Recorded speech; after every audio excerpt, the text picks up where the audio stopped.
Assalamualaikum. Today we will discuss a new topic, laser light scattering techniques.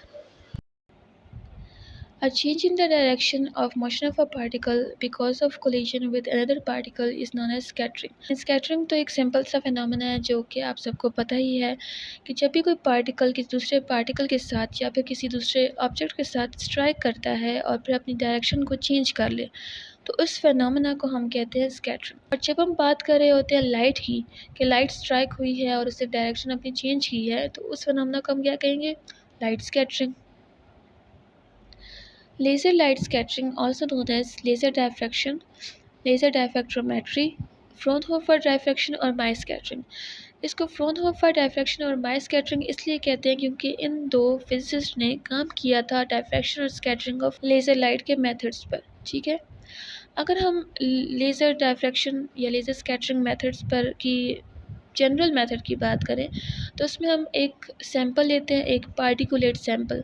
तो वो sample जिसमें different sizes के different kinds के particles मौजूद होते हैं, यानी कि स्मॉल, लार्ज, मीडियम साइज़ के पार्टिकल्स मौजूद होंगे, तो उस सैंपल को हम क्या कहेंगे? Particulate sample. ठीक है, तो एक हम पार्टिकुलेट सैंपल लेते हैं और उस पर हम लेज़र बीम थ्रो करवाते हैं।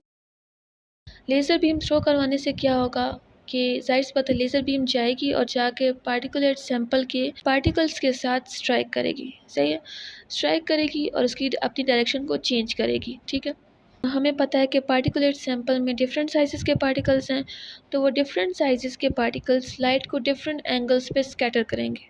ठीक है, हम क्या करते हैं कि हम एक ऐसी बीम लेते हैं। हमें पता है कि लेज़र लाइट क्या होती है, कि लेज़र लाइट यूनिडायरेक्शनल और उसकी वेवलेंथ सेम होती है, कोहेरेंट होती है। ठीक है, तो हम एक ऐसी लेज़र बीम लेंगे जिसकी वेवलेंथ क्या होगी? कम होगी, यानी उसकी फ्रीक्वेंसी ज़्यादा होगी। और वो लेज़र लाइट कौन सी हो सकती है? ब्लू लाइट हो सकती है, वायलेट हो सकती है, ग्रीन भी हम ले सकते हैं। तो ब्लू, ग्रीन, वायलेट कलर्स की हम लेज़र लाइट लेते हैं जिनकी वेवलेंथ कम हो। ठीक, तो वो क्या करेंगे, जब हम उनको थ्रो करवाएंगे पार्टिकुलेट सैंपल पे तो जो स्मॉलर पार्टिकल्स होंगे वो लाइट को ज़्यादा स्कैटर करेंगे, या हम कह सकते हैं कि ज़्यादा एंगल पे स्कैटर करेंगे, क्योंकि वेवलेंथ कम है, पार्टिकल्स भी स्मॉल हैं, तो वो उस हिसाब से वेवलेंथ को ज़्यादा स्कैटर करेंगे, जो लाइट आएगी उसको ज़्यादा स्कैटर करेंगे। जबकि जो लार्ज पार्टिकल्स होंगे वो इन स्मॉल वेवलेंथ वाले लेज़र को कम एंगल पे स्कैटर करेंगे। सही है। अच्छा, डीएलएस यानी कि dynamic light scattering. Dynamic light scattering एक प्रॉपर मेथड है जो कि हम मोस्टली यूज़ करते हैं पार्टिकल्स, यानी किसी भी सैंपल में पार्टिकल्स के साइज़ को मेजर करने के लिए हम ये डायनामिक लाइट स्कैटरिंग यूज़ करते हैं। ठीक है, इसमें क्या होता है कि हम मेजर करते हैं Brownian motion of particle and uses this information to determine hydrodynamic size. अब ब्राउनियन मोशन क्या होता है और हाइड्रोडायनामिक साइज़ क्या होता है ये अभी हम आगे डिस्कस करेंगे। अच्छा, अगर हम डीएलएस से जब हम फाइंड करते हैं पार्टिकल्स का साइज़ तो माइक्रो सेकंड्स तक हम उसको फाइंड कर सकते हैं। ठीक है, यानी इतने जल्दी हम उसको फाइंड कर लेते हैं माइक्रो सेकंड्स तक कि हम उसको कह सकते हैं कि वो हम रियल टाइम में कर रहे हैं। ठीक है, रियल टाइम जैसे हम उस पर थ्रो करवाएंगे तो फ़ौरन से डिटेक्टर डिटेक्ट कर लेगा कि कितना साइज़ है पार्टिकल्स का। ये सारा जो फिनोमेना हो रहा होता है ये हम यानी कि एक प्रॉपर इंस्ट्रूमेंट है, वो प्रॉपर इंस्ट्रूमेंट जो है ना वो उसके अंदर ये सारा फिनोमेना हो रहा था, जो अभी हम आगे डिस्कस करेंगे कि कैसे होगा। और एंड पे जाके हमारे पास एक ग्राफ आता है, वैल्यूज़ आती हैं और हमें अब पार्टिकल के साइज़ के बारे में पता चल जाता है। ठीक है, पार्टिकल का साइज़ नैनोमीटर से मिलीमीटर तक हो सकता है ऑब्वियसली। तो ये जो डीएलएस मेथड है ये पार्टिकल का साइज़ नैनोमीटर से मिलीमीटर तक मेजर कर सकता है। ओके, ब्राउनियन मोशन मैंने अभी कहा कि डीएलएस में हम क्या करते हैं कि DLS Brownian motion of particles को मेजर करता है और फिर उस इंफॉर्मेशन के थ्रू उसके साइज़ को हम डिटरमाइन करते हैं। ठीक है, तो ब्राउनियन मोशन एक्चुअली में होता क्या है? सो ब्राउनियन मोशन या is the random movement of particles result from collision with solvent molecules. यानी जो सॉल्वेंट मॉलिक्यूल्स होते हैं उसमें डिफरेंट साइज़ के पार्टिकल्स हैं ना, तो वो जो पार्टिकल्स उनका जो रैंडम मोशन है with respect to solvent molecules उसको हम कहते हैं ब्राउनियन मोशन। जैसे कि हमें पता है कि अगर एक जो सॉल्वेंट है उसमें हमने कोई और पार्टिकल के सैंपल्स डाल दिए हैं तो वो डिफ्यूज़ होना स्टार्ट हो जाते हैं। जैसे कि अगर हम वाटर में इंक डाल दें तो वो डिफ्यूज़ होना स्टार्ट हो जाते हैं ना, मिक्स होना स्टार्ट हो जाते हैं उसके साथ। इसी तरह अब अगर स्मॉल पार्टिकल्स होंगे तो वो जल्दी जल्दी डिफ्यूज़ होंगे, ऑब्वियसली वो ईज़िली एक जगह से दूसरी जगह मूव कर सकते हैं तो वो क्विकली डिफ्यूज़ हो जाएंगे। और जो लार्जर पार्टिकल्स होंगे वो ज़रा स्लोली डिफ्यूज़ होंगे क्योंकि उनकी मूवमेंट भी स्लो होगी। तो इस मूवमेंट को या इस डिफ्यूजन को हम कहते हैं रेट ऑफ ब्राउनियन मोशन। और रेट ऑफ ब्राउनियन मोशन को अगर हम क्वांटिफाई करें तो वो हम उसको कैसे क्वांटिफाई कर सकते हैं, as the translational diffusion coefficient. ठीक है, ट्रांसलेशनल डिफ्यूजन कोफिशिएंट के तौर पर हम क्वांटिफाई कर सकते हैं रेट ऑफ ब्राउनियन मोशन को, डी को। फिर हम इसमें क्या करते हैं, हमने कहा था ब्राउनियन मोशन हम पहले फाइंड करेंगे, तो ब्राउनियन मोशन यानी कि उसका रेट फाइंड करेंगे, डी हम फाइंड करेंगे और फिर डी की इंफॉर्मेशन को हम आगे यूज़ करेंगे। नेक्स्ट हमने एक वर्ड यूज़ किया, हाइड्रोडायनेमिक साइज़। हाइड्रोडायनेमिक साइज़ वो साइज़ होता है कि जैसे the size of a sphere that diffuses at the same rate as the particles being measured.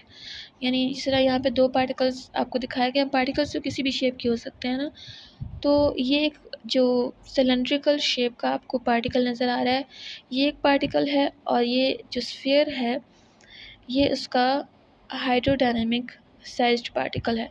यानी ये दोनों पार्टिकल्स सेम रेट पर डिफ्यूज़ होंगे। हम रेट ऑफ डिफ्यूजन फाइंड करें, रेट ऑफ ब्राउनियन मोशन या रेट ऑफ डिफ्यूजन, तो हम डिफ्यूजन को देखेंगे, दोनों सेम रेट पर डिफ्यूज़ होंगे। तो ये जो रेडियस होगा इस स्फीयर का उसको हम कहेंगे हाइड्रोडायनेमिक रेडियस, या डायमीटर की बात करें तो हाइड्रोडायनेमिक डायमीटर। तो इस स्फीयर का फिर हम फाइंड करते हैं साइज़। ठीक है, तो फिर हम डिफ्यूजन रेट के थ्रू हम इसका हाइड्रोडायनामिक साइज़ फाइंड कर लेते हैं। इस साइज़ तो वो स्फीयर का है ना, लेकिन हाइड्रोडायनामिक साइज़ किसका है, इस सिलेंड्रिकल पार्टिकल का, क्योंकि दोनों सेम रेट पर डिफ्यूज़ हो रहे हैं। अच्छा, मैं ये diffusion coefficient okay, particles completely still हैं तो फिर क्या होगा कि अगर हम लाइट उन पर स्कैटर करेंगे तो वो सिंपल एक ही एंगल पे लाइट स्कैटर हो रही होगी, एक ही एंगल हमारे पास आ रहा होगा, सेम पैटर्न हमारे पास स्क्रीन पे शो होगा। लेकिन अगर पार्टिकल्स मोशन में है तो यानी क्या है कि उनका एंगल बार बार चेंज होगा, लाइट का जो लाइट स्कैटर होगी उसका एंगल बार बार चेंज होगा। एंगल के चेंज होने से क्रस्ट एंड ट्रफ बनेंगे।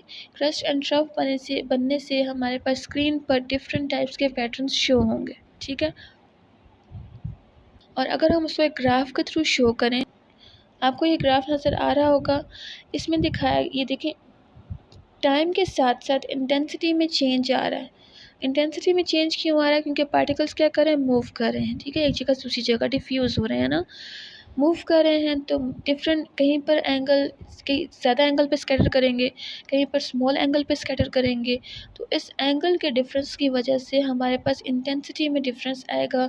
और फिर इंटरफेरेंस का भी बीच में एक रोल आ जाता है, कि डिस्ट्रक्टिव एंड कंस्ट्रक्टिव इंटरफेरेंस का भी रोल आ जाता है। तो इस वजह से हमारे पास इंटेंसिटी में कंटिन्यूसली चेंज आ रहा है। ठीक, अगर हम इसको ग्राफ पे शो करें तो इस तरह से शो कर सकते हैं। स्मॉलर पार्टिकल्स रैपिडली डिफ्यूज़ होते हैं, हमने पहले कहा कि वो फ़ौरन जल्दी मूव कर सकते हैं, तो मतलब रैपिडली डिफ्यूज़ हो सकते हैं ना। रैपिडली डिफ्यूज़ होंगे मतलब क्या हुआ कि थोड़े से टाइम में, कुछ सेकंड्स में, वो अगर एक जगह पर थे तो कुछ टाइम में वो दूसरी जगह पर फ़ौरन से पहुंच जाएंगे। जब वो फ़ौरन से पहुंच जाएंगे तो उनका एंगल चेंज हो जाएगा। एंगल चेंज हो जाएगा तो उनकी जो फ्लक्चुएशंस हैं उनकी इंटेंसिटी में वो बहुत जल्दी आएंगी। ठीक है, इसलिए अगर आप ये ऊपर वाले फर्स्ट वाले ग्राफ पर देखिए तो इसमें जो इंटेंसिटी में चेंज आ रहा है वो बहुत रैपिड चेंज है, फ़ौरन एंगल में और इंटेंसिटी में चेंज आ रहा है। जबकि इसी के अगेंस्ट अगर हम लार्जर पार्टिकल्स की बात करें तो वो स्लोली डिफ्यूज़ होते हैं। तो अगर वो कुछ टाइम हमारा गुजर जाता है, पार्टिकल अभी एक पोजीशन पर था, थोड़े टाइम के बाद थोड़ा सा वो आगे गया होगा ना, थोड़ा सा उसने अपनी जगह चेंज की है। जब थोड़ी सी चेंज की है, एंगल में डिफरेंस तो आएगा, लेकिन वो डिफरेंस क्या होगा, कम होगा। जब कम डिफरेंस होगा तो इंटेंसिटी में डिफरेंस भी हमारे पास कम आएगा। सही है, तो इसलिए अगर आप देखें ग्राफ में, सेकंड ग्राफ में, तो इंटेंसिटी के जो चेंजेस आ रहे हैं वो बहुत स्लोली आ रहे हैं। सही है, तो ये जो फ्लक्चुएशंस हैं इंटेंसिटी की वो डिपेंड करती हैं पार्टिकल के साइज़ पर। अच्छा, इससे हम क्या करते हैं, अब हम क्या करेंगे, यानी हमारे पास तो डिफ्यूजन रेट तो आ गया ना, यानी वो ग्राफ के थ्रू हमारे पास एक, यानी इसमें दिखाया गया है कि एक लेज़र हमने थ्रो की सैंपल पर, सैंपल से रेडिएशंस होंगी, स्कैटर होंगी, डिटेक्टर उसे डिटेक्ट करेगा और हमें एक सिग्नल देगा। ठीक है, अब हम क्या करते हैं कि हम इसमें स्नैपशॉट्स लेते हैं। स्नैपशॉट्स लेते हैं यानी फॉर एग्जांपल अगर हम बात करें कि 5 सेकंड्स के बाद हमने एक न्यू सिग्नल की वैल्यू लेनी है, यानी पहले एक सिग्नल आया ओरिजिनल, जिसको हम कहेंगे ओरिजिनल सिग्नल ना, ओरिजिनल सिग्नल है तो फॉर एग्जांपल 5 सेकंड्स के बाद हम एक दोबारा से सिग्नल के वैल्यूज़ लेंगे, तो वो जो सिग्नल्स होंगे दोनों वो एक दूसरे से थोड़े डिफरेंट होंगे because of change of angle. फिर हम मज़ीद 5 सेकंड्स के बाद लेंगे, फिर डिफरेंट आएगा, फिर मज़ीद 5 सेकंड्स के बाद लेंगे तो मज़ीद डिफरेंट इंटेंसिटी की वैल्यूज़ हमारे पास आती जाएंगी। ठीक है, फिर हम उनको उन सब वैल्यूज़ को कंपेयर करेंगे। कंपेयर करने से हमारे पास आता है कोरिलेशन कोएफिशिएंट आता है। कोरिलेशन एक्चुअल में क्या है, कोरिलेशन का वर्ड से आपको समझ आ रहा हो कि दो चीज़ों का रिलेशन, और कोरिलेशन को बेसिकली जिसलिए यूज़ किया जाता है, ये जो टर्म यूज़ की जाती है वो इसलिए यूज़ की जाती है कि सिमिलैरिटी बिटवीन टू सिग्नल्स, ये टू सिग्नल्स के दरमियान कितनी सिमिलैरिटी है उसे हम कहते हैं कोरिलेशन कोएफिशिएंट। ठीक है, अगर कोरिलेशन हम कहते हैं कि फॉर एग्जांपल 0 है, दैट मीन्स उन दो सिग्नल्स के दरमियान कोई भी सिमिलैरिटी नहीं है, वो कम्प्लीटली डिफरेंट है एक दूसरे से। अगर उनमें कुछ ना कुछ वैल्यू आ रही है तो मतलब कुछ ना कुछ उनमें सिमिलैरिटीज़ भी हैं। इसी तरह हमने कहा कि जिस तरह अगर हम 5 सेकंड्स के बाद, फॉर एग्जांपल ज़रूरी नहीं है कि 5 सेकंड्स के बाद ही लें, जस्ट फॉर एग्जांपल अगर हम हर 5 सेकंड्स के बाद एक न्यू सिग्नल की वैल्यू ले रहे हैं तो फिर क्या होगा, हमने कहा एंगल चेंज तो हो रहा है, कंटिन्यूसली चेंज हो रहा है, कंटिन्यूसली पार्टिकल्स मूव कर रहे हैं तो सिग्नल्स तो चेंज हो रहे हैं। तो ओरिजिनल सिग्नल जो फर्स्ट सिग्नल था हमारा, उस सिग्नल से बाकी सिग्नल्स कितने सिमिलर हैं इसको हम एक ग्राफ के थ्रू शो करेंगे। यानी ये जो फर्स्ट ग्राफ है इसमें क्या है कि फर्स्ट एक सिग्नल था जो कि आपको डार्क ग्रीन या ब्लू कलर से नज़र आ रहा होगा, ये फर्स्ट ओरिजिनल सिग्नल है। ठीक है, उसके बाद जब हमने कुछ टाइम के बाद हमने इसका सिग्नल की वैल्यूज़ ली, सिग्नल लिया, तो वो थोड़ा सा शिफ्ट हो गया, आगे को थोड़ी वैल्यूज़ चेंज हो गई। ठीक है, दैट मीन्स उनमें सिमिलैरिटी है लेकिन थोड़ी कम हो गई है। अगर हम इसी सिमिलैरिटी को नेक्स्ट ग्राफ में हमने शो किया है, जो कि देखें ऊपर पहले क्या है, सबसे पहले स्टार्ट जहाँ से हो रहा है वहाँ पे कुछ ना कुछ कोरिलेशन कोएफिशिएंट की वैल्यू आ रही है। फिर क्या होगा, जब टाइम गुजरेगा, थोड़ा सा टाइम गुजर रहा है तो कोरिलेशन कोएफिशिएंट की वैल्यू डिक्रीज़ हो रही है। डिक्रीज़ हो रही है मतलब सिमिलैरिटी उसमें कम हो गई है, उसमें डिफरेंस ज़्यादा हो गया दोनों सिग्नल्स में। तो एक टाइम ऐसा आएगा कि वो डिफरेंस बहुत ज़्यादा हो जाएगा, उसमें सिमिलैरिटी जो दोनों सिग्नल्स हैं, जो दो सिग्नल्स, जो अभी का हमारा सिग्नल है न्यू सिग्नल, और जो ओरिजिनल सिग्नल था, उन दोनों में सिमिलैरिटी बिल्कुल नहीं रहेगी, बिल्कुल ज़ीरो हो जाएगी। तो उस टाइम पे कोरिलेशन कोएफिशिएंट भी ज़ीरो हो जाएगा। ठीक है, फिर वही बात डिपेंड करता है पार्टिकल के साइज़ पे। पार्टिकल्स अब देखें, लार्जर पार्टिकल्स हैं वो स्लोली डिफ्यूज़ हो रहे हैं, स्लोली डिफ्यूज़ हो रहे हैं तो मतलब उनके जो सिग्नल में डिफरेंस है वो भी स्लोली आएगा। जब स्लोली आएगा तो जो उनमें सिमिलैरिटी है ना, उन दोनों सिग्नल्स में, ओरिजिनल और न्यू सिग्नल की सिमिलैरिटी, वो काफ़ी देर तक रहेगी। फिर टाइम गुजरने के साथ साथ ये भी आहिस्ता आहिस्ता रिड्यूस होगी, क्योंकि ऑब्वियसली पार्टिकल मूव तो कर रहा है ना, सिग्नल में चेंज तो आ रहा है, और एक टाइम आएगा कि वो सिग्नल में चेंज बहुत ज़्यादा हो जाएगा। तो लार्जर पार्टिकल्स के लिए वो चेंज थोड़ा स्लोली आता है, जबकि स्मॉलर पार्टिकल्स के लिए वो चेंज बहुत रैपिडली आ जाता है। ठीक, ये जो अभी हमारे पास ये जो कोरिलेशन कोएफिशिएंट का ग्राफ आएगा, इससे हमारे पास वैल्यू आ जाती है डी की। डी क्या था, मैंने आप सबको पहले बताया था, रेट ऑफ ब्राउनियन मोशन या रेट ऑफ डिफ्यूजन जिसे हम कह सकते हैं। तो रेट ऑफ डिफ्यूजन हमारे पास आ जाएगा ये डी, उसको हम पुट करते हैं स्टोक्स आइंस्टाइन इक्वेशन में।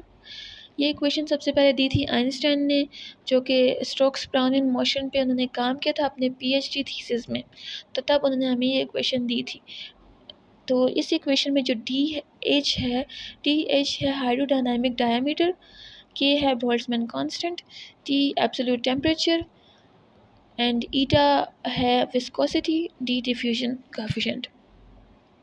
इसमें अगर आप इस इक्वेशन में अगर आप देखें तो के हमारे पास कांस्टेंट है, 3 कांस्टेंट है, पाई कांस्टेंट है, डी की वैल्यू हमारे हम फाइंड करेंगे जो कि आ गई है हमारे पास, फ़िलहाल आप समझ लें कि आ गई है। वो तो पूरा एक सेटअप होता है जिसमें इंस्ट्रूमेंट होता है जो कि हमें कैलकुलेट करके देगा। उसके अलावा इसमें क्या चीज़ें रह गई, इसमें सिर्फ 2 चीज़ें रह गई हैं। इसमें एक टी रह गया है टेम्परेचर, और एक विस्कोसिटी रह गई है। ये दोनों टेम्परेचर्स हर एक मटेरियल, हर एक सैंपल के लिए डिफरेंट हो सकती हैं। इसलिए हमें एब्सोल्यूट टेम्परेचर का भी पता होना चाहिए और विस्कोसिटी का भी पता होना चाहिए, क्योंकि ये दोनों चीज़ें अफ़ेक्ट करती हैं पार्टिकल के मोशन पे। विस्कोसिटी ज़्यादा होगी तो क्या होता है, पार्टिकल रैपिडली मूव नहीं कर सकता ना, मैटर करता है विस्कोसिटी पे। अगर टेम्परेचर ज़्यादा होता है तो मतलब उसकी काइनेटिक एनर्जी ज़्यादा है और वो रैपिडली मूव करेगा। टेम्परेचर कम है तो काइनेटिक एनर्जी कम है और वो इतना रैपिडली मूव स्लोली मूव करेगा। तो डिपेंड करता है, इसलिए हमें टेम्परेचर और विस्कोसिटी की वैल्यूज़ पहले से पता होनी चाहिए। बाकी सारे तो कांस्टेंट हैं, सिवाय डी के, जो कि हमें अभी वैल्यू मिल गई है। इस फार्मूला में हम सारी वैल्यूज़ को पुट करते हैं और हमारे पास हाइड्रोडायनामिक साइज़ की वैल्यू आ जाती है। ठीक। अब अगर हम इस चीज़ को भी, अगर हम साइज़ और इंटेंसिटी का अगर हम ग्राफ ड्रॉ करें तो उसको भी हम ऐसे ग्राफ में शो कर सकते हैं।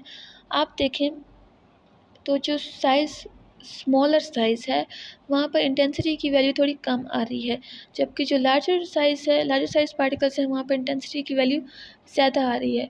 वो इस वजह से है क्योंकि जो स्मॉलर पार्टिकल्स होते हैं वो लाइट को ज़्यादा स्कैटर कर देते हैं ना, तो लाइट डिटेक्टर तक बहुत कम पहुँचती है। सही है। तो इंटेंसिटी यानी लाइट की कम पहुँचती है बाय स्मॉलर पार्टिकल्स। तो इस वजह से यहाँ पर जो इंटेंसिटी की वैल्यू है वो कम आ रही है, जबकि जो लार्जर पार्टिकल्स हैं वो इतना कोई ख़ास स्कैटर नहीं करते, इसलिए हमारे पास इंटेंसिटी की वैल्यू ज़्यादा आ रही है। इस इंटेंसिटी की वैल्यू, साइज़ और इंटेंसिटी का हमने जिस तरह ग्राफ ड्रॉ किया है, इसको वॉल्यूम में भी कन्वर्ट किया जा सकता है। इसको अगर ज़रूरत हो तो नंबर साइज़ में भी डिपेंड किया जा सकता है, एक साइड पे नंबर ऑफ़ पार्टिकल्स हो और एक साइड पे साइज़ हो। तो ये डिपेंड करता है कि आपको चाहिए कि वैल्यूज़ किसकी चाहिए। ओके, डीएलएस से हम बेसिकली हमने क्या फाइंड किया, साइज़ ऑफ पार्टिकल फाइंड किया ना। तो डीएलएस जो है उसकी इम्पोर्टेंस में जो सबसे मेजर पॉइंट है वो ये है, नैनोमीटर से सेवरल माइक्रोन्स तक ये पार्टिकल के साइज़ को मेजर कर सकती है और रैपिडली मेजर करते हैं, और नॉन इन्वेसिव टेक्निक है, एक्सट्रीमली वर्सटाइल है और थाउजेंड्स ऑफ एप्लीकेशंस में यूज़ होती है। ओके, इसकी थाउजेंड्स ऑफ एप्लीकेशंस हैं, लेकिन कुछ एप्लीकेशंस मैं अभी आपको बताऊंगी। DLS is used to help characterize and optimize pigments used in paints, dyes, and inks. Research in drug delivery system to improve the formulation of emulsions and colloidal systems, to investigate and improve vaccine and drug formulation, and many, many more. Any confusion, you can ask me. Thank you.